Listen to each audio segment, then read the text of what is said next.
In order to discover our spiritual gifts, we must not only be challenged to try new things, we have to be courageous enough to say yes. Now, I almost put obedient enough in that blank, but please don't. I'll tell you why I didn't. God might not be calling you to serve in an area that you're asked to serve in, but you probably won't know until you try. Don't try that old tired line, well, I just don't have a peace about doing that job here at the church. I cringe when I hear Christians say, I don't have a peace about that, so it can't be God's will. Abram did not have peace leaving Ur. He didn't have peace about God's promised heir, or he never would have had his affair with Hagar. He did not have peace about sacrificing Isaac. He didn't skip up the mountain saying, well, I have perfect peace here, therefore it must be God's will. He agonized, but he did them all. David could not possibly have had peace about facing Goliath, but he did it. Peter surely didn't have peace about stepping out of the boat, but when 11 others stayed in the sinking boat, Peter pursued Christ. Now he failed, but we are still talking about his courage today. And Jesus did not have peace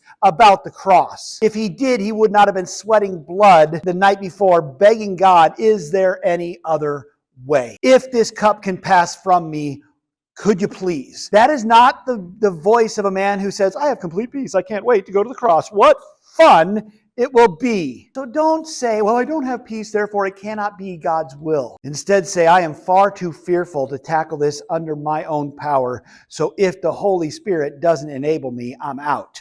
But if he does, I'm all in. God rarely calls us to be comfortable, and he really isn't all that concerned with what our natural tendencies are. He gave those to you too, but spiritual gifts are just that.